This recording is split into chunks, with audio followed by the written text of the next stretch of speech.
ভজনি তাই গৌর রাধে শ্যাম, জপ হরে কৃষ্ণ হরে রাম, ভজনি তাই গৌর রাধে শ্যাম, জপ হরে কৃষ্ণ হরে রাম।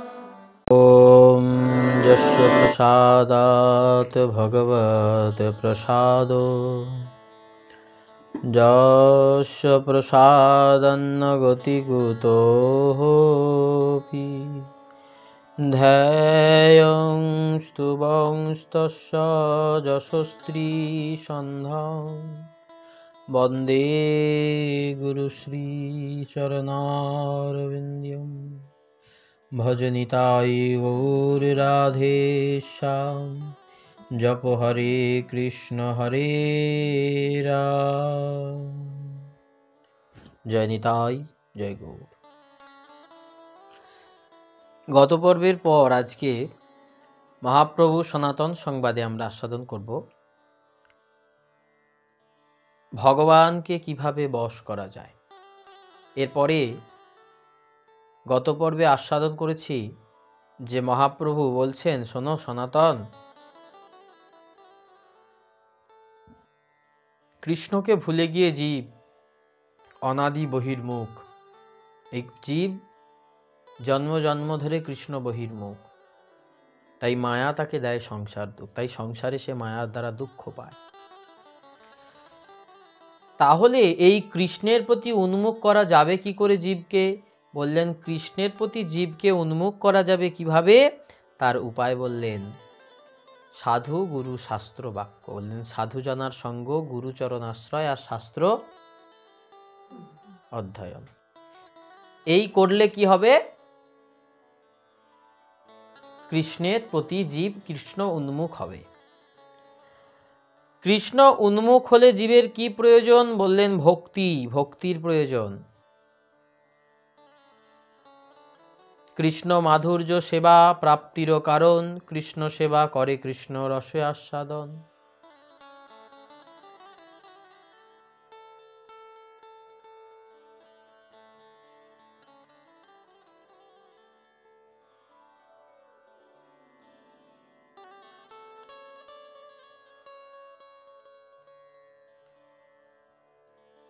তাই কৃষ্ণ প্রেম, কৃষ্ণ প্রাপ্তি, কৃষ্ণ প্রেম, কৃষ্ণ ভক্তিরূপী রসটা কোথায় পাওয়া যাবে?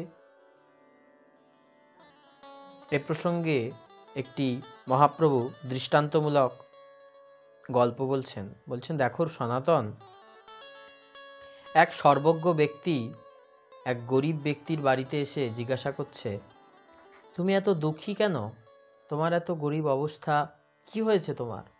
বলছেন, আমার খাওয়ার জন্য পয়সা নেই, খাওয়ার জন্য খাবারের জোগাড় নেই, পরবার কাপড় নেই, থাকার ভালো জায়গা নেই, আমি খুবই গরিব, খুবই দুঃখিত। বলছে, সে কি, তোমার যে বাবা তোমার জন্য এত কিছু জমিয়ে রেখে গেছে, তোমার আছে এত পিতৃধন, তোমার বাবা তোমার জন্য কত সম্পত্তি রেখে গেছে, পিতৃপুরুষগণ, সেই সম্পত্তি পেলে তোমার সমস্ত দুঃখ ঘুচে যাবে। তোমাকে তারা বলেনি, তারা অন্যত্র ছাড়িল জীবন, বললে অন্য জায়গায় গিয়ে তারা প্রাণ ত্যাগ করেছে, তো তাই তুমি জানো না। তখন সেই ব্যক্তি কোথায় পাবো সেই ধন খুঁজতে যাচ্ছে। কৃষ্ণ কোথায় পাবো সেই ধন সম্পত্তি যেগুলো বাবা রেখে গেছে, পিতৃপুরুষগণ কোথায় পাবো খুঁজতে গেছে। সর্বজ্ঞের বাক্যে করে ধনের উদ্দেশ। সেই সর্বজ্ঞ যে ব্যক্তি এসে বলল তোমার পিতৃপুরুষগণ ধন রেখে গেছে,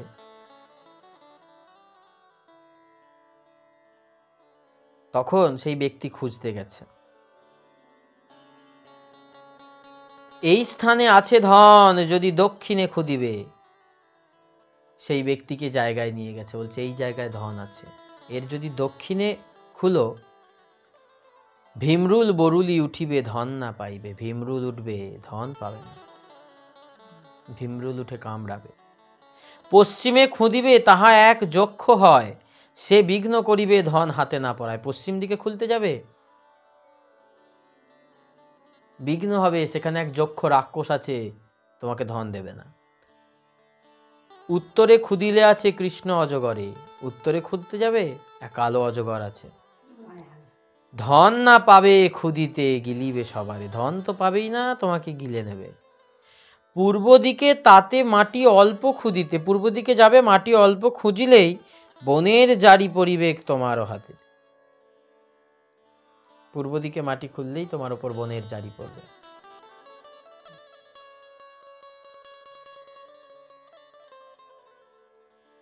লোকটি তো কোথাও গিয়ে ধন পেল না। উত্তর, দক্ষিণ, পূর্ব, পশ্চিম, কোথায় গিয়ে তাহলে ধন পাবো? বললেন, ওইছে বেদ পুরাণে জীবের কৃষ্ণ উপদেশ। এই রকমই বেদ পুরাণে জীবগণের প্রতি কৃষ্ণের উপদেশ করা আছে। কি করা আছে? কৃষ্ণ উপদেশ করেছেন, বাপের ধন আছে জ্ঞানে ধন নাহি পায়, সর্বজ্ঞ কহে তারে প্রাপ্তির উপায়। বাপের ধন আমাদের তো রাখা আছে, কিন্তু আমরা বাপের ধন চিনতে পারছি না। ওইছে শাস্ত্র কহে কর্ম জ্ঞান যোগ তেজি, ভক্তে কৃষ্ণ বশ হয় ভক্তে তারে ভজি। তাই বললেন, পূর্ব দিকে যখন খুলতে গেল, প্রথমে যখন দক্ষিণ দিকে খুলতে গেল, ভীমরুল উঠল। কর্ম, যারা কর্মের দ্বারা ভগবানকে প্রাপ্ত করে, কর্মযোগ অবলম্বন করে, কর্মযোগী যারা, বলে এই ভীমরুল উঠবে, কৃষ্ণ ধন পাবে না। পশ্চিমে খুদিবে যক্ষ উঠবে, জ্ঞানযোগী। পূর্বে খুদিবে, উত্তরে খুদিবে কৃষ্ণ অজগর আছে। পূর্ব দিকে খুঁজিবে বনের জারি আছে। কোন দিকে যাবে সেদিকেই শুধু পাওয়ার জায়গা। তোমাকে মায়া বিভিন্ন রকম খেলা দেখাবে। তাই বললেন, ওইছে শাস্ত্র কহে কর্ম জ্ঞান যোগ তেজি। তাই শাস্ত্র বলছে কর্মযোগ বাদ দাও, জ্ঞান যোগ বাদ দাও, সমস্ত কিছু বাদ দাও, দিয়ে ভক্তে কৃষ্ণ বশ হয় ভক্তে তারে ভজি। কৃষ্ণ কিসের বশ? কৃষ্ণ ধন পেতে গেলে ভক্তিতে কৃষ্ণ বশ হয়। শ্রীমদ্ ভাগবতের দশম স্কন্ধে বলছেন, ন সাধয়তি মাং যোগ ন সাংখ্যং যোগযুদ্ধবা, ন সাধ্যায়স্তপস্ত্যাগ যথা ভক্তর মুমোজ্জিতা। হে উদ্ধব, উজ্জিত ভক্তি যেরূপ আমাকে রুদ্ধ করে, যোগ, সাংখ্য, ধর্ম, সাধ্যায়, তপস্যা, ত্যাগ, এগুলোর কোনোটি আমাকে বশীভূত করতে পারে না। যে যোগী, তার যোগ আমাকে বশ করতে পারে না। যে সাংখ্য দর্শনকারী, তার সেই সাংখ্য দর্শন আমায় বাঁধতে পারে না। সাধ্যায় বাঁধতে পারে না, তপস্যা বাঁধতে পারে না, ত্যাগ বাঁধতে পারে না। একমাত্র আমাকে বশীভূত করতে যেটা আছে সেটা হচ্ছে ভক্তর মমুর্জিতা। একমাত্র ভক্তি আমাকে বাঁধতে পারে। ভক্তাহম মেকায়াহ গ্রাহ্য সাধ্যাত্মা প্রিয় সত্যম, ভক্তি পুনাতি মন্নিষ্ঠা সপাকানোপি সম্ভবা। শ্রীমদ্ ভাগবতে উদ্ধবকে বলছেন ভগবান, কেবলমাত্র শ্রদ্ধা মিশ্রিত ভক্তির দ্বারাই আমি ভক্তের বশ হই। শ্রদ্ধা মিশ্রিত ভক্তির দ্বারাই ভক্তগণ আমাকে প্রিয় করে পায়। আমার প্রতি শ্রদ্ধা ভক্তি যদি চণ্ডালেরও থাকে, সেও ব্রাহ্মণের থেকেও পবিত্র হয়। দ্বাদশ গুণযুক্ত ব্রাহ্মণের থেকেও সেই চণ্ডাল অতি পবিত্র, যার আমার প্রতি শ্রদ্ধা এবং ভক্তি আছে। অতএব ভক্তি কৃষ্ণ প্রাপ্তির উপায়, অভিদেহ বলি তারে সর্বশাস্ত্রে গায়। এই হলো অভিদেহ তত্ত্ব। বললেন, ভগবানের কাছে পৌঁছতে গেলে তিনটি তত্ত্বের প্রয়োজন: সম্বন্ধ, অভিদেহ আর বিষয়। বিষয়টা কি? বিষয়টা কি? কৃষ্ণ। বিষয় হলো ভগবান শ্রীকৃষ্ণ, তাকে আমায় পেতে হবে। অভিদেহ কি? অভিদেহ কি? অভিদেহ হচ্ছে ভক্তি, ভজন। আর সম্বন্ধ কি? সম্বন্ধ হচ্ছে দাস্য, সখ্য, বাৎসল্য, মধুর। তাই অভিদেহ বলি তারে সর্বশাস্ত্রে গায়। ধন পাইলে জইছে সুখ, ভোগ ফল পায়, সুখ ভোগ হইতে দুঃখ আপনি পলায়। যেমন ধন পেলে সুখ ভোগের ফল পায়, দুঃখ ভোগ তেমন পালিয়ে যায়, তেমনি কৃষ্ণ ধন পেলে জন্মে জন্মে জীব যে সংসারে পড়ে মায়ার দুঃখ পাচ্ছে, সেই দুঃখ তার মোচন হয়ে যায় যদি কৃষ্ণ ধন সে লাভ করতে। তৈছে ভক্তি ফল কৃষ্ণে প্রেম উপাজয়, প্রেমে কৃষ্ণ পাদ হইলে ভবনাশ হয়, দারিদ্র নাশ ভবক্ষয় প্রেমের ফল নয়, ভোগ প্রেম সুখ মোক্ষ প্রয়োজন হয়। তৈছে ভক্তি ফল কৃষ্ণে প্রেম উপজয়, এই হলো ভক্তি ফল যেটা কৃষ্ণের চরণে প্রেম উৎপন্ন করে। আর প্রেমে কৃষ্ণ পাদ হইলে ভবনাশ হয়, একবার কৃষ্ণ চরণে যদি প্রেম ভক্তি রশিটা বাঁধা পড়ে তাহলেই ভব বন্ধন তোমার নাশ হয়ে যাবে। দারিদ্র নাশ ভবক্ষয় প্রেমের ফল নয়, বলছে যদি তোমার শ্রীকৃষ্ণ চরণে প্রেম হয়েছে কিনা কি করে বুঝবে? তুমি যদি হঠাৎ গরিব থেকে বড়লোক হয়ে যাও তাহলে কৃষ্ণের চরণে তোমার প্রেম হয়নি। যদি তোমার সংসারের মোচন হয়, সংসারের মায়ার দড়ি যদি ছিঁড়তে থাকে, জানবে কৃষ্ণের তোমার উপর কৃপা হয়েছে।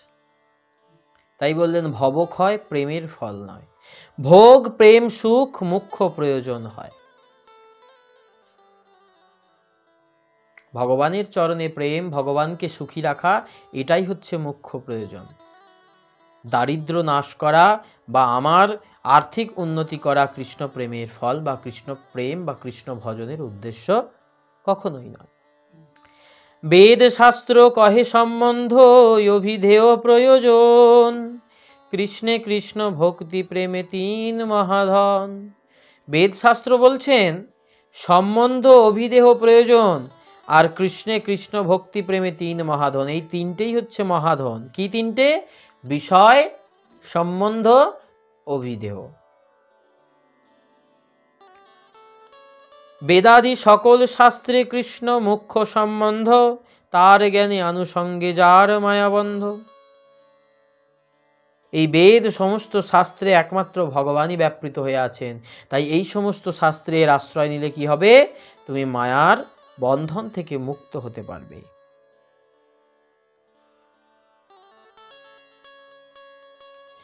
তাই কৃষ্ণের স্বরূপ বিচার শুনো সনাতন। শুনো সনাতন, কৃষ্ণের স্বরূপ কি? অদ্বয় জ্ঞান তত্ত্ব ব্রজে ব্রজেন্দ্র নন্দন। তিনি হচ্ছেন ব্রজের ব্রজেন্দ্র নন্দন, অদ্বয় জ্ঞান তত্ত্ব, যার কোনো দ্বৈততা নেই। তিনি অদ্বয় ব্রহ্ম, অদ্বয় ব্রহ্ম নন্দনন্দন, অদ্বিতীয়। তার আর একমাত্র তিনিই আছেন ভগবান, তার বাইরে আর কেউ নেই। এতে চাংস কলা পুংস কৃষ্ণস্তু ভগবান স্বয়ং। ঈশ্বর পরম কৃষ্ণ সচিদানন্দ বিগ্রহ অনাদির আদি গোবিন্দ সর্বকারণ কারণ। স্বয়ং ভগবান কৃষ্ণ গোবিন্দ পরনাম, সর্ব ঐশ্বর্য পূর্ণ যার পূর্ণ নিত্যধাম। বলেন একমাত্র ভগবান হচ্ছেন শ্রীকৃষ্ণ, একমাত্র ভগবান।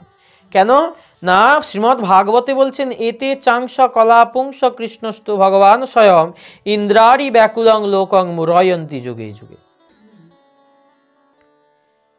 বাকি যা কিছু দেখছো সব হচ্ছে ভগবানের অংশ, অংশ থেকে কলা, কিন্তু একমাত্র পূর্ণ ব্রহ্ম ভগবানকে কৃষ্ণ।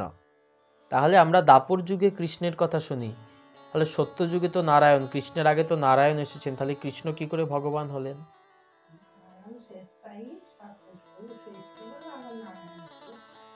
বললেন ভগবান কৃষ্ণ, ব্রহ্মা বলছেন তখন, তার ব্রহ্মা বলছেন ঈশ্বর পরম কৃষ্ণ সচিদানন্দ বিগ্রহ অনাদির আদি গোবিন্দ সর্বকারণ কারণম। অনাদির আদি কে? গোবিন্দ। তাহলে এই গোবিন্দ হচ্ছেন অনাদির আদি, তিনি গোলক ধামে আছেন। গোলক ধাম বৈকুণ্ঠ বৃন্দাবন, সেইখানে তিনি আছেন। সমস্ত 14 ভুবনের ওপরে গোলক বৃন্দাবন ধাম, সেই গোলক বৃন্দাবন ধামে তিনি বাস করছেন তার সহচর সহচরীর সঙ্গে। সেই কৃষ্ণ পূর্ণচন্দ্র ভগবান, পূর্ণতম ভগবান, অদ্বয় ব্রহ্ম নন্দ নন্দন, তিনি হচ্ছেন সবার ওপরে, তিনি হচ্ছেন প্রথম, অনাদির আদি গোবিন্দ। জ্ঞান যোগ ভক্তি তিন সাধনের বসে, ব্রহ্ময়াত্ম ভগবান ত্রিবিধ প্রকাশে। ভগবানের 3 রকমের প্রকাশ, এক ব্রহ্ম, এক পরমাত্মা, এক ভগবান।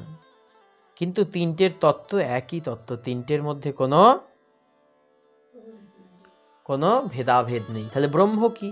বললেন ব্রহ্ম কি জানো? ব্রহ্ম অঙ্গ কান্তি তার নির্বিশেষ প্রকাশে, সূর্য যেন চর্মচক্ষে দ্যোতির্ময় ভাসে। এই যে সূর্য, চন্দ্র, জল, স্থল, আকাশ, বাতাস, এর মধ্যে যেভাবে ভগবান বিরাজ করেন, সেটি কি রূপে? ব্রহ্মরূপে বিরাজ করেন। ব্রহ্মাজি ব্রহ্মসংহিতায় বলছেন, যস্য প্রভা প্রভবত জলদণ্ড কোটি, কোটি স্বদেশ বসুধাদি বিভূতি ভিন্নম, তদ্ব্রহ্ম নিষ্কলম অনন্তম শেষভূতম, গোবিন্দম আদিপুরুষম তমহং ভজামি। কোটি কোটি ব্রহ্মাণ্ডের ক্ষিতি আদি পৃথক পৃথক ভূত রূপে অবস্থিত এই সমগ্র অনন্ত বিশ্বের অনন্ত ব্রহ্মাণ্ডের ব্রহ্মই আদিপুরুষ, গোবিন্দের দেহপ্রভা মাত্র। আমি সেই গোবিন্দের ভজনা করি। এই সমস্ত বিশ্ব চরাচরে যা কিছু দৃশ্যমান, সমস্ত কিছুই হলো ব্রহ্ম। এইভাবে যিনি প্রকাশ করেন তিনি হচ্ছেন ব্রহ্ম। আর পরমাত্মা, পরমাত্মা যেহ তেহ কৃষ্ণের এক অংশ, আত্মার আত্মা হয় কৃষ্ণ সর্বয়বতংশ। এই যে পরমাত্মা, যিনি সমগ্র কৃষ্ণের এক অংশ, সেই কৃষ্ণের এক অংশ সমস্ত জীবের মধ্যে যে বিরাজমান হয়ে আছে, পশু পাখি সমস্ত জীবের মধ্যে, সেই পরমাত্মা রূপে ভগবান বসে আছেন। শ্রীমদ্ ভাগবতে মহারাজ পরীক্ষিতকে সুখদেব মুনি বলছেন, কৃষ্ণমেন মনো বৈহি তমাত্মাম অখিলামাত্মনম, জগদ্ধিতায় সৌহপাত্র দেহি বা ভাতি মায়া। শোনো রাজা, এই কৃষ্ণই জগৎ জীবনের আত্মা। তোমার মধ্যেও যে প্রাণ, আমার মধ্যেও যে প্রাণ, এই চরাচরে যা দেখছো সজীব বস্তু, তার মধ্যে যে প্রাণ, সেটি একমাত্র কৃষ্ণস্বরূপ।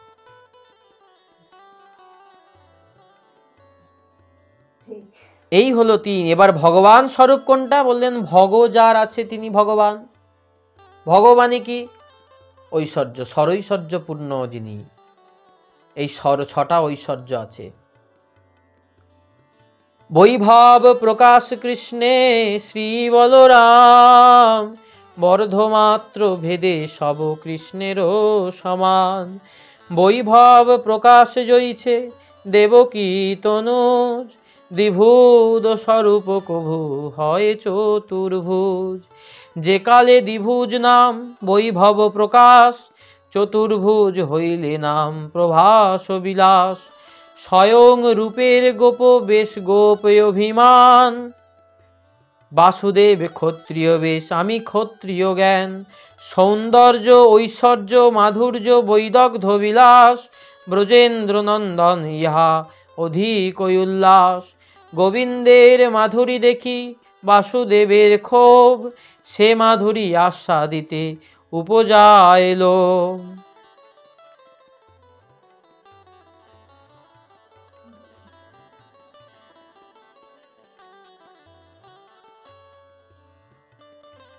ভগবান তার ভগ এই সরৈশ্বর্যপূর্ণ স্বরূপ নিয়ে কি করলেন? বৃন্দাবনে অবতীর্ণ হলেন। শ্রী বলরাম অবতার, কৃষ্ণ অবতার, দেবকী তনয় অবতার, বৈভব প্রকাশ করলেন। কখন বৈভব প্রকাশ করলেন? কংসের কারাগারে যখন দেবকীর গর্ভে বসুদেবের কোলে কৃষ্ণের জন্ম হলো, তখন তিনি বৈভব প্রকাশ করলেন, তার শক্তি প্রকাশ করলেন। আর যখন তিনি চতুর্ভুজ থেকে দ্বিভুজ হয়ে গিয়ে বৃন্দাবনে গেলেন, তখন তিনি মাধুর্য প্রকাশ করলেন। একটা ঐশ্বর্য রস, একটা মাধুর্য রস। তারপর যখন তিনি সেখান থেকে আবার চলে গেলেন কোথায়? মথুরায়। সেখানে গিয়ে আবার তার ঐশ্বর্য প্রকাশ। কুরুক্ষেত্রে পাণ্ডবদের সহযোগিতা, সেখানে ঐশ্বর্য প্রকাশ। জরাসন্ধ বধ ঐশ্বর্য প্রকাশ, কংসবধ ঐশ্বর্য প্রকাশ। কংসবধ লীলার মধ্যে কিন্তু মাধুর্যতা নেই, কিন্তু বৃন্দাবনে তৃণাবর্তাসুর বধের মধ্যে মাধুর্যতা আছে, পুতনা বধের মধ্যে মাধুর্যতা আছে। দুটো জায়গায় কিন্তু দুরকম লীলা, একই ঘটনা, কিন্তু লীলার বিষয়বস্তু দুরকম। একটাই ঐশ্বর্য প্রকাশ, একটাই মাধুর্য প্রকাশ। তাই গোবিন্দের মাধুরী দেখি বাসুদেবের ক্ষোভ। বৃন্দাবনে গোবিন্দের যে লীলা মাধুরী, সেই মাধুরী যখন দ্বারকার বাসুদেব স্মরণ করছেন, তখন তার মনে হচ্ছে এই লীলা আমি আবার আস্বাদন করব।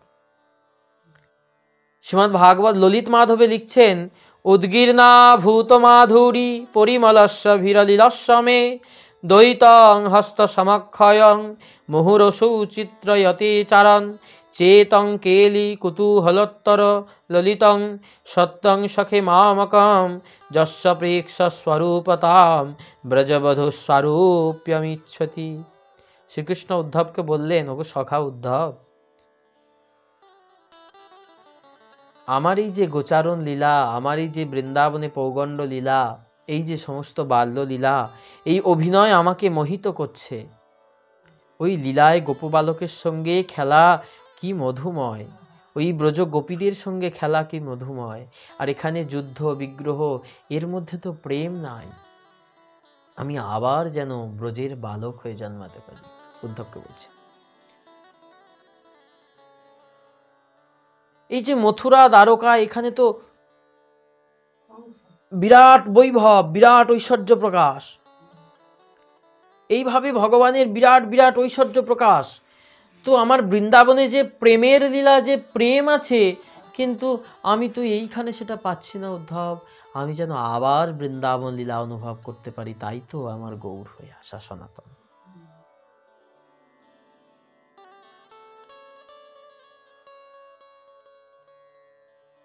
এইভাবে সনাতন গোস্বামীকে মহাপ্রভু তার অবতার বর্ণনা করলেন। কত কত অবতার, নৃসিংহ, বামন, কুর্ম, নারায়ণ, রাম, পরশুরাম, ভৃগুরাম, এই রকম অবতারের কথা বর্ণনা করছেন।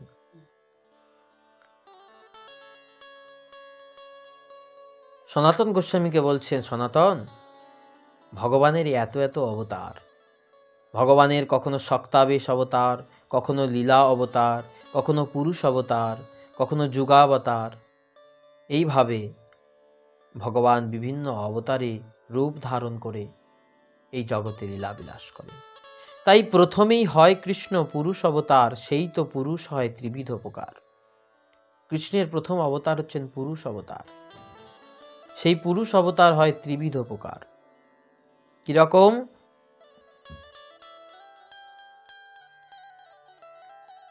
ভগবান বিষ্ণুর তিনটি পুরুষ স্বরূপের মধ্যে প্রথম রূপ হচ্ছে মহত্তত্ত্বের স্রষ্টা, দ্বিতীয় হচ্ছেন ব্রহ্মাণ্ড অন্তর্যামী, তৃতীয় রূপ হচ্ছে সর্বভূতের অন্তর্যামী। এই তিন রূপকে জানতে পারলেই মুক্তি লাভ ঘটে। কিরকম তিনটি শক্তি? অনন্ত শক্তি মধ্যে তিন শক্তি প্রধান, ইচ্ছা শক্তি, ক্রিয়া শক্তি, জ্ঞান শক্তি নাম। শক্তি প্রধান কৃষ্ণ, ইচ্ছায় সর্বকর্তা, জ্ঞান শক্তি প্রধান বাসুদেব অধিষ্ঠাতা। ইচ্ছা জ্ঞান ক্রিয়া বিনা না হয় সৃজন, তিনের তিন শক্তি মিলি প্রপঞ্চ রচন।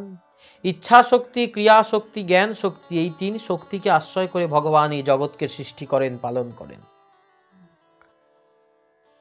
ক্রিয়া শক্তি প্রধান শঙ্কর্ষণ বলরাম, ক্রিয়া শক্তি অর্থাৎ কর্মশক্তি ভগবানের কে বললেন, তার মধ্যে প্রধান হচ্ছেন শঙ্কর্ষণ বলরাম, শেষশায়ী বিষ্ণু। প্রাকৃত সৃষ্টি করেন ও নির্মাণ, তিনি কি করেন? এই জগতে সৃষ্টি নির্মাণ করেন। অহংকারের অধিষ্ঠাতা কৃষ্ণের ইচ্ছায় গোলক বৈকুণ্ঠ সৃজে চিৎ শক্তি দ্বারায়, এবং চিৎ শক্তি সেই ক্রিয়া জ্ঞান শক্তির দ্বারা ভগবান কি করেন? তার এই বৈকুণ্ঠ লোক তৈরি করেন। এইভাবে ভগবানের তিন শক্তি দ্বারা ভগবান এই জগৎকে পালন করেন, সৃষ্টি করেন।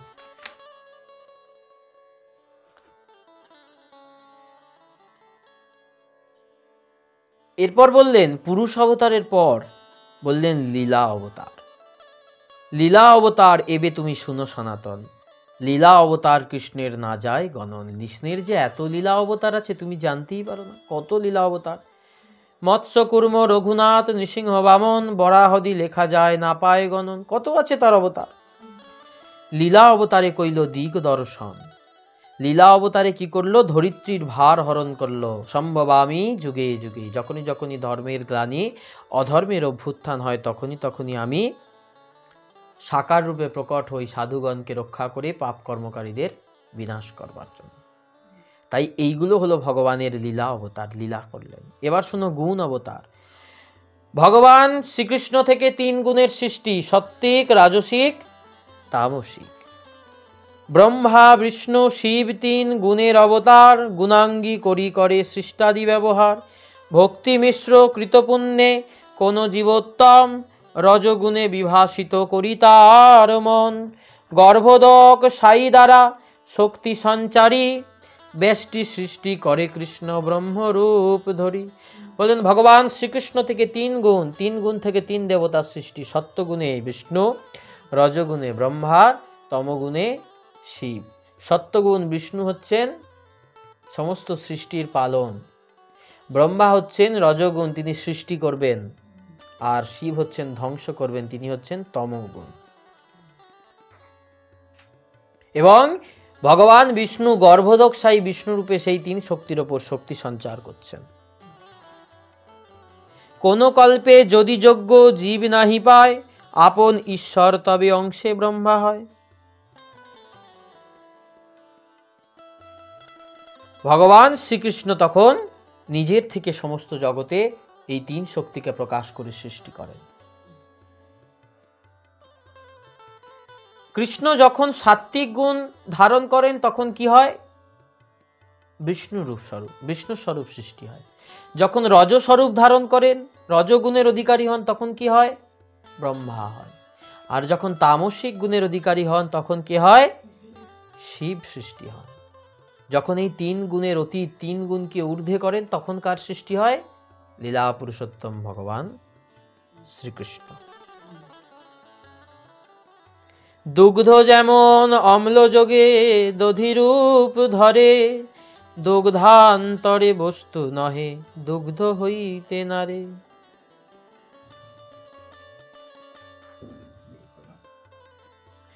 দুগ্ধ যেমন, তাতে একটু লেবুর রস ফেলে দিলে কি হয়? ছানা হয়ে যায়। সেই দুগ্ধটাকে আবার খুব ভালো করে আগুনে পাক দিলে কি হয়? সেই দুধটার মধ্যেই ভালো করে আগুনে পাক দিয়ে তাতে যদি একটু হচ্ছে যে একটু চিনি দিয়ে একটু দিয়ে ভাঁড়ে বসিয়ে দেওয়া হয়, কি হয়? দই হয়ে যায়। তাহলে এই ক্ষীর, এই দই, এই ছানা দেখতে আলাদা, কিন্তু এর মধ্যে আছে কি? আছে কি? একটাই তো জিনিস, একটাই তো জিনিস, কি আছে? দুধ। ছানার মধ্যেও কি? দইয়ের মধ্যেও, ক্ষীরের মধ্যেও। তেমনি ব্রহ্মা বিষ্ণু মহেশ্বর এই তিন ভাবে তিন গুণের সৃষ্টি, কিন্তু তিনের মধ্যে অংশরূপে ভগবানই বিরাজমান আছে। তিনি শম্ভুমূর্তি ধারণ করেছেন।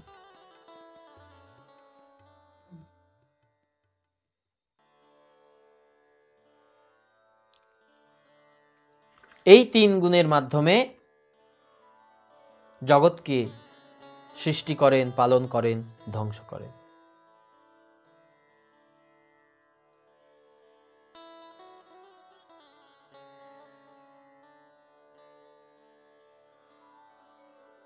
এরপর বললেন মন্বন্তরাবতার। বিভিন্ন মন্বন্তরে বিভিন্ন অবতার। সাবর্ণী মন্বন্তর, মনুর সৃষ্ট যে মন্বন্তর, সেই মন্বন্তরে বিভিন্ন মন্বন্তরে ভগবান বিভিন্ন মনুর রূপ ধরে আসেন। কখনো বৈবস্বত মনু, যেমন এই মন্বন্তর, যে মন্বন্তরে আমরা আছি এই মন্বন্তরের নাম বৈবস্বত মন্বন্তর। ঠিক তেমনি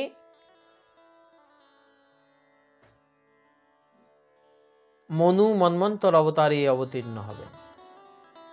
এরপর বিভিন্ন যুগের শেষে ভগবান বিভিন্ন অবতারে অবতীর্ণ হন।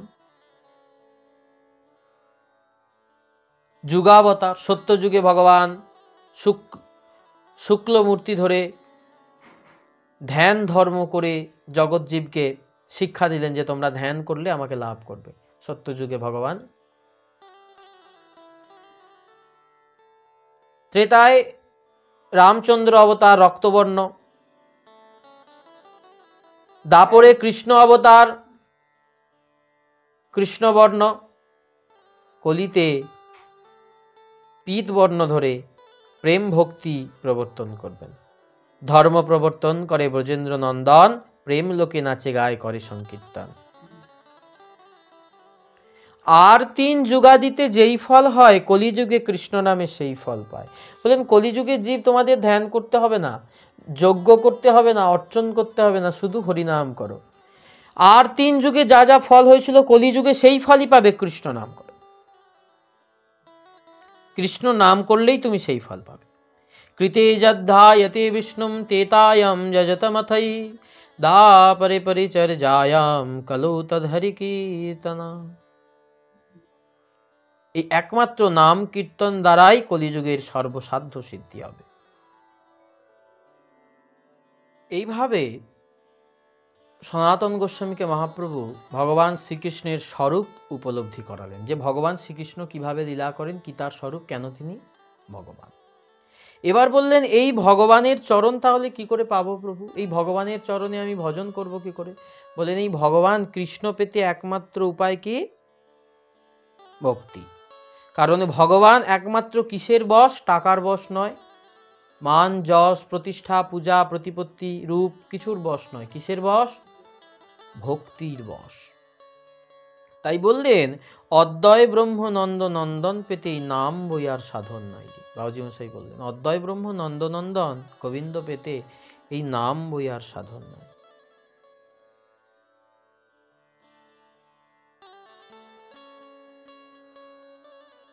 ভগবান শ্রীকৃষ্ণ তার সমস্ত শক্তি বিস্তার করে এই জগৎ সৃষ্টি করেছেন এবং প্রত্যেক জীবের মধ্যে তিনি অংশ কলা রূপে বিরাজমান আছেন।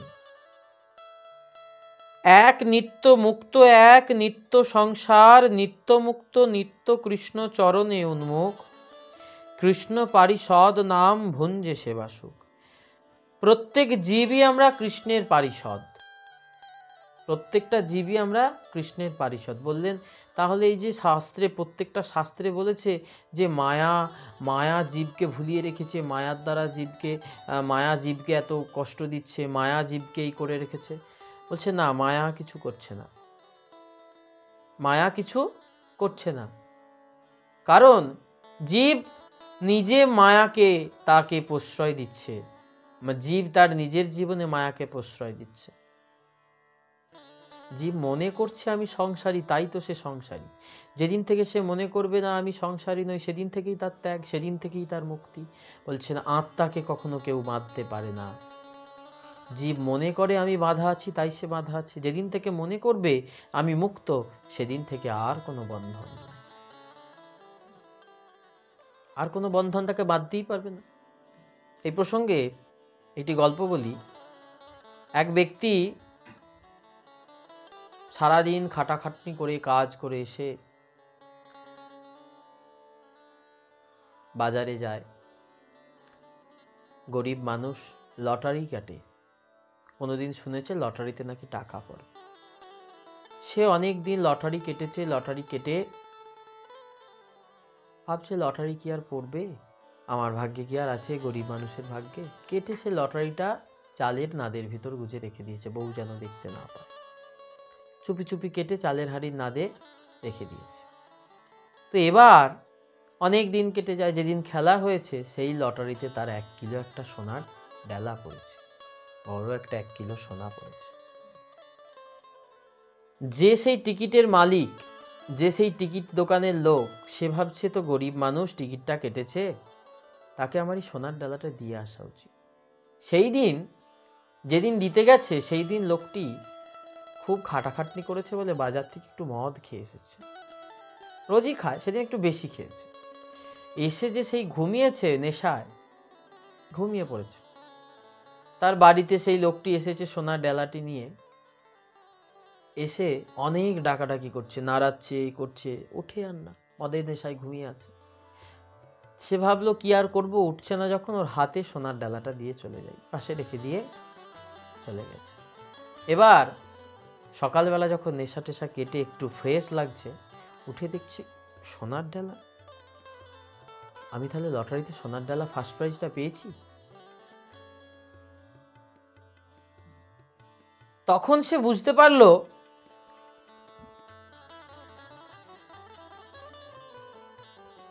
যে এই ধন সম্পত্তি দিয়ে আমি বিরাট ধনী হব। তখন তার মাথায় বুদ্ধি। ঠিক তেমনি এই জীবেরও তাই অবস্থা। ভগবান তার অন্তরে পরমাত্মা রূপে যে কবে বিরাজমান হয়ে আছেন জীব কিন্তু বুঝতে পারেন। ওই চালের নাদে টিকিট রাখার মতো রাখাই আছে সেই হৃদয়ে কন্দরে, হৃদয় রূপী গুহাতে, যেখানে আলোটাও পৌঁছাতে পারে না। আর নিত্য মদের নেশায় মদমত্ত হয়ে জীব সংসারের নেশায় ছুটছে। আমি সংসারী, আমার এই, আমার সেই, আমার আমার আমার, এই আমার নেশায় জীব ছুটছে। এই বিষয় মদ, বিষয় মদিরা পান করে জীব যদি শুয়ে থাকে, তাহলে কি আর সে অন্তরের গোবিন্দকে বুঝতে পারবে, চিনতে পারবে, খুঁজে পাবে তার মধ্যে যে কি প্রেম ধন আছে? সেই বিষয় মদে যে জীব ঘুমিয়ে আছে, সেই ঘুম থেকে জাগানোর অনেক চেষ্টা করলো সাধু শাস্ত্র, তাতেও সে জাগছে না। কিন্তু আস্তে আস্তে যখন তার ঘুমটা ভাঙলো, ভেঙে দেখছে এই সেই কৃষ্ণ প্রেম।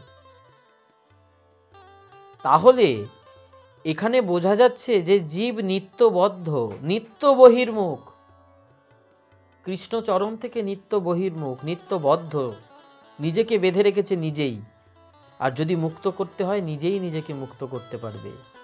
সাধু গুরু শাস্ত্র এরা মাত্র সাহায্য করবে, তোমাকে অনুপ্রেরণা দেবে, কিন্তু মুক্ত তোমাকেই হতে হবে। নিত্য মুক্ত নিত্য কৃষ্ণ চরণে উন্মুখ, কৃষ্ণ পারিষদ নামে ভুঞ্জে সেবা সুখ। তাই এই নিত্যবদ্ধ সংসারের মধ্যে নিত্য সংসার বহির্মুখ জীব নিত্য নিত্য সংসার ভোগ করছে, আর এই সংসারে নরকের মতো যন্ত্রণা ভোগ করছে। ভাবছি আমি কত সুখে আছি। সংসারে ঝামেলা হয়, রোজ সেই আশা নিয়ে ঘুমাতে যায় কাল ঠিক হয়ে যাবে, আর ঝামেলা হবে না। আবার ঝামেলা হয়, আবার ভাবে ঠিক হয়ে যাবে, কোনোদিন কিন্তু ঠিক আর হয় না। নিত্য নিত্য সংসারে দুঃখ সুখ পায়। সেই দোষে মায়া পিশাচি সঙ্গে করে তারে, আধ্যাত্মিক তাপত্রয়ে তারে জারি মারে। কাম ক্রোধের দাস হইয়া তার লাথি খায়, ভ্রমিতে ভ্রমিতে যদি সাধু বৈদ্য পায়। জীব নিত্য নিত্য এই সংসার ভোগ করছে, তাই মায়া পিশাচি তখন তাকে কোলে তুলেছে। আর আধ্যাত্মিক তাপত্রয়ে, তার যে আধ্যাত্মিক আদি দৈবিক আদি ভৌতিক এই তাপত্রয়ে জীবকে জ্বালিয়ে পুড়িয়ে মারছে। কাম ক্রোধের দাস হয়ে গেছে জীব, কামনার দাস, ক্রোধের দাস। এই জীব দাস হয়ে নিত্য নিত্য তার লাথি খাচ্ছে, নিত্য নিত্য যন্ত্রণা। একটা দিনও আছে সুখে ঘুমাচ্ছে মানুষ? নিত্য নিত্য কাম ক্রোধের লাথি খাচ্ছে, তবু যাচ্ছে না। এই রকম ভাবে জীব অনন্ত জন্ম ভ্রমণ করতে করতে কখনো যদি একবার সাধু বৈদ্য পায়, কোনোদিন যদি তার দুয়ারে এক সাধু বৈদ্য এসে হাজির হয়, তার উপদেশ মন্ত্রে পিশাচি পলয়। সেই সাধুর মুখে কৃষ্ণ কথার উপদেশ শুনে সে যদি পালন করে, ঠিক তেমনি তার ওই সোনার ডেলাটা যখন এসে তার হাতে দিয়ে গেল, তখন থেকে তার দুঃখ দূর হয়ে গেল। তাই সেই কৃষ্ণ পিশাচ, সেই উপদেশ মন্ত্রে মায়া পিশাচি পালায়। কৃষ্ণ ভক্তি পায় তবে কৃষ্ণ নিকটে না যায়। কৃষ্ণ ভক্তি পায়, কৃষ্ণ নিকটে না গিয়েও কৃষ্ণ ভক্তি পেয়ে যায়। কার কৃপায়? সাধুর কৃপায়।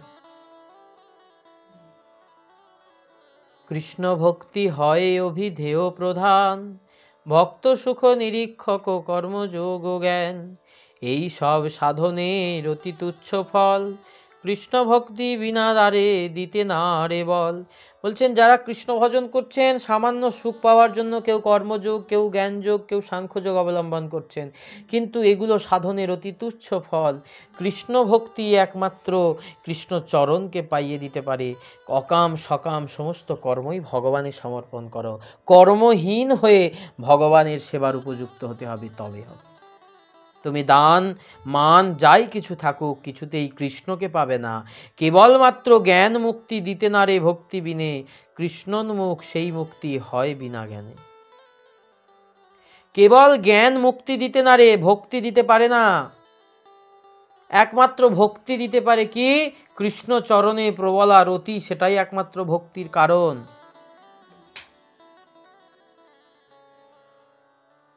যে সকল সাধক ভক্তিযোগের অভ্যাস পরিত্যাগ করে কেবলমাত্র জ্ঞান লাভের আশায় সারাদিন কষ্ট করে মরে, তাদেরটাই একমাত্র তাদের এই পরিশ্রমকে বলা হচ্ছে বৃথা পরিশ্রম।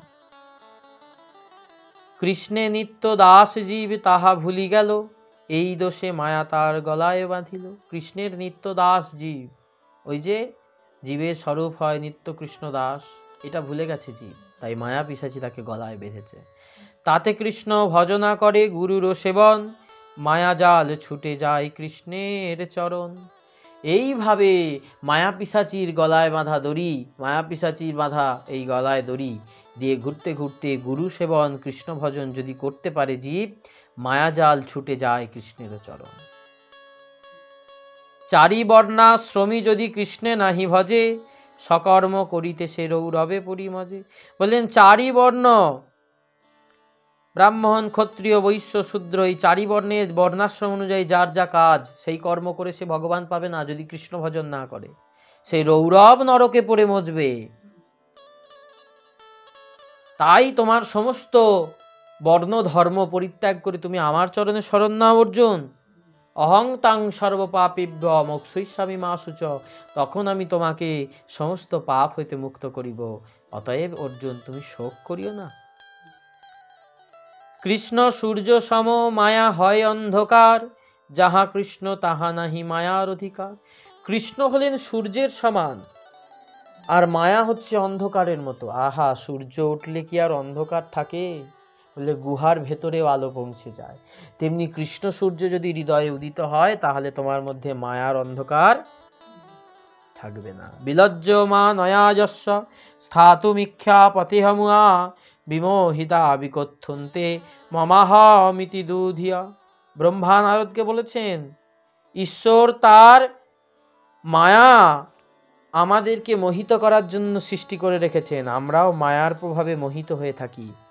কিন্তু যিনি একান্তভাবে ভগবানের চরণে শরণ নিয়েছেন, তখন কি হয়? তাকে তার উপর থেকে ভগবান মায়া সরিয়ে নেন। এইভাবে কোনো ভক্ত যদি একমাত্র কৃষ্ণের চরণ পাওয়ার জন্য, কৃষ্ণের চরণে ভক্তি লাভ করার জন্য ভগবান কৃষ্ণের অনন্যা ভক্তি করে, ভগবান কৃষ্ণের চরণে অনন্য ভক্তি সাধন করে, তাহলে তার এই মায়ার বন্ধন ছিন্ন হয়ে ছুটে চলে যায়। মায়া পিশাচি তাকে আর গ্রাস করবে না, মায়া পিশাচি তাকে মুক্ত করে দিবে। ভক্তি মুক্তি সিদ্ধিকামী সুবুদ্ধি যদি হয়, গাঢ় ভক্তি যোগে তবে কৃষ্ণকে ভজায়। ভক্তি মুক্তি সিদ্ধি কামী এই সমস্ত ব্যক্তিরও যদি সুবুদ্ধি হয়, তাহলে তারা সমস্ত কিছুর পরিত্যাগ করে শুধুমাত্র ভক্তি যোগ অবলম্বন করে কৃষ্ণকে ভজন করেন। অন্যকামী যদি করে কৃষ্ণেরও ভজন, না মাগিলেও কৃষ্ণ তারে দেন সচরণ। কেউ যদি কৃষ্ণের কাছে কামনা বাসনা নিয়েও ভজন করে, তাহলেও কৃষ্ণ তাকে তার নিজের চরণে স্থান দেন। কৃষ্ণ কহে আমায় ভজে মাগে বিষয় সুখ, অমৃত ছাড়ি বিষ মাগে এত বড় মুখ। কৃষ্ণ বলছেন আমাকে ভজনা করছে আর তার বিনিময়ে চাইছে, প্রভু আমার যেন এবার একটু উন্নতি হয়, এবার আমার দিকে একটু মুখ তুলে চাও। এই যে বিষয় সুখ কামনা করছে, এবছর যেন একটু ভালো রোজগার হয়, এবছর যেন ব্যবসাটা ভালো হয়, আমার ছেলেটা যেন চাকরি পায়, মেয়েটার যেন ভালো ঘরে বিয়ে হয়। এই যে বিষয় সুখে কৃষ্ণ ভজন করছে যারা, কৃষ্ণ বলছেন অমৃত ত্যাগ করে তারা বিষ মাগে এত বড় মূর্খ। এই বিষয় বিষ মাগছে, এই বিষয় বিষ যত চাইবে তত তো জ্বলবি। ওরে বললে ভগবান প্রভু আমার মেয়েটার যেন একটা সুপাত্রের সঙ্গে বিয়ে হয়ে যায়। ভগবান বললেন ঠিক আছে তাই। ভগবান বললেন যা ভালো পাত্রের সাথে বিয়ে হয়ে গেছে। কি করে? এয়ারফোর্সে চাকরি করে, বিরাট মাস গেলে লাখ টাকা মাইনে। হঠাৎ করে শুনতে পেল এয়ারফোর্সে ক্র্যাশ হয়ে জামাই মরে গেছে। মেয়ে গেল বিধবা হয়ে, মেয়ে বাপের বাড়িতে এসে বাবাকে যন্ত্রণা দিচ্ছে। কি হলো? উত্তম জামাই লাভ করে, যে জামাই আমার বিদেশে থাকে, চাকরি করে, করোনা হয়ে মরে গেল। কি হলো? বলি যত বিষয় সুখ চাইবে তত বিষ বাড়বে, একটার পর একটা বিষ বাড়বে। এই জন্য বললেন ফলরূপে পুত্রকন্যা ডাল ভাঙি পড়ে, কাল রূপে সংসারেতে পক্ষী বাস করে। কাল কাল আমি বিজ্ঞ, এই মূর্খ বিষয় কেন দিব, সচরণামৃত দিয়া বিষয় ভুলাইব। আমি তো জ্ঞানী, সে না হয় অজ্ঞানী। সে কামনা বাসনা নিয়ে আমাকে ভজন করছে, কিন্তু আমি তো জ্ঞানী। কৃষ্ণ বলছেন আমি তো জ্ঞানী, এই মূর্খকে আমি বিষয় কেন দেব? বিষয় দেব না, আমার চরণ দিয়ে তার বিষয় আমি ভুলিয়ে দেবো। তাই বললেন তুমি যেভাবেই ভগবানের কাছে আসুক না কেন, ভগবান তাকে তার সমস্ত কিছু বন্ধন ছিন্ন করে তার চরণে ভক্তি দেন। কাম ছাড়ি কৃষ্ণ ভজে পায় কৃষ্ণ দাসে, কাম ছাড়ি দাস হইতে হয় অভিলাষে। যখন কৃষ্ণের চরণে এসেছিল কামনা বাসনা নিয়ে, কৃষ্ণ দাস হতে এসেছিল কামনা বাসনা নিয়ে, কৃষ্ণ তাকে কৃপা করলেন, কৃপা করে দিল কামনা বাসনাহীন কৃষ্ণ দাস করে দিলেন। তার আর কোনো কামনা বাসনাই রইল না মনের মধ্যে, তিনি কৃষ্ণ দাস হয়ে গেলেন। তখন বলছেন প্রভু আর আমার কিছু চাই না। তাহলে এইভাবে আমরা যদি কৃষ্ণের চরণে অনন্য ভক্তি সাধন করতে পারি, এইভাবে যদি কৃষ্ণের চরণে আমরা সমর্পিত চিত্ত হতে পারি, তাহলে অচিরেই আমাদের মায়ার বন্ধন, অচিরেই আমাদের এই বিষয় সুখ, অচিরেই আমাদের এত দুঃখ কষ্ট, সংসারের জ্বালায় পড়ে যে দুঃখ কষ্ট পাচ্ছি, সেই দুঃখ কষ্ট থেকে আমরা মুক্ত হব। মহাপ্রভু সনাতনকে বলছেন, শোনো সনাতন, এই সংসার ভ্রমিতে কোনো ভাগ্যে কেহ তরে। এই সংসারের সমুদ্র পার করতে যদি কারোর মনে উদয় হয়, সৌভাগ্যের উদয় হয়, তাহলে নদী প্রবাহে জৈসে কাষ্ঠে লাগে তীরে। যেমন নদী পার করতে গেলে ভরা নদীতে তুমি পড়ে গেছো, সামনে একটা কাঠ ভেসে গেলে যেমন সেই কাঠটাকে ধরে অবলম্বন করলে তুমি পারে উঠতে পারবে, ঠিক তেমনি সংসার সমুদ্রে ভাসতে ভাসতে তুমি হঠাৎ করে ওই সাধুগুরু বৈষ্ণবের চরণরূপী ওই কাঠটিকে যদি আঁকড়ে ধরতে পারো, ওই চরণটা ধরে একদিন তুমি সেই পরপারে পৌঁছে যাবে। এইভাবে যদি তুমি সাধন ভজন করো, নৈষ্ঠিকী ভজন করো, তাহলে তুমি ঠিক পৌঁছে যাবে। সাধু পদাশ্রয়, ভক্ত পদাশ্রয়, গুরু পদাশ্রয়, এই একমাত্র একটাই উপায়। কেন বললেন? বললেন ভক্ত পদ ধুলি আর ভক্ত পদ জল, ভক্ত ভুক্তই অবশেষ সাধনের তিন মহাবল। সাধন ভজন করতে গেলে শরীরে বল চাই, আর শরীরে বল পেতে গেলে কি নিতে হবে? ভক্ত পদধূলি। বললে ভক্ত পদধূলায় গড়াগড়ি দাও, ভক্ত পদ জল, ভক্তের পদজল পান করো, পাদদক পান করো, বৈষ্ণবের পাদদক। আর ভক্ত ভুক্ত অবশেষ, বললেন ভক্তের ভোজনের ভুক্ত অবশেষ এই সিন সাধনের মহাফল। শুধু ভক্তের ভুক্ত অবশেষ এটোটা? বললেন না, ভক্ত যে ভজন করছেন সেটাও তার ভুক্ত, সেই ভজনেরও কিছু উপদেশ তুমি নাও। যখনই কোনো ভজনশীল মহাত্মাকে দর্শন করবে, তার কাছ থেকে কিছু উপদেশ নিয়ে নেবে, কেন সেটাও তার ভুক্ত অবশেষ। তিনি ভুক্ত, তিনি পেয়েছেন কারো কাছ থেকে, তিনি যাজন করছেন, তার থেকে আবার তোমায় দিচ্ছেন, তার এটো প্রসাদটাও তুমি পাচ্ছ, এটাতেও তোমার গাঢ় ভক্তি হবে। এই হলো ভক্ত ভুক্ত অবশেষ সাধনের তিন মহাবল। এইভাবে যদি সাধন করতে পারি, তাহলে একদিন হয়তো আমাদের ওপর সেই কৃষ্ণের, সেই পরমাত্মা অদ্বয় ব্রহ্ম নন্দনন্দনের কৃপা হবেই হবে। আজকের প্রসঙ্গ আমরা এখানে সমাপ্ত করব। মহাপ্রভু সনাতন সংবাদের আর কিছু পর্ব আমাদের আলোচ্য আছে, তা আমরা আগামী দিনে আস্বাদন করব। আজকের মতো এখানেই রাখছি। জয় নিতাই, জয় গৌর নিতাই, গৌর রাধেশ্যাম, হরে কৃষ্ণ।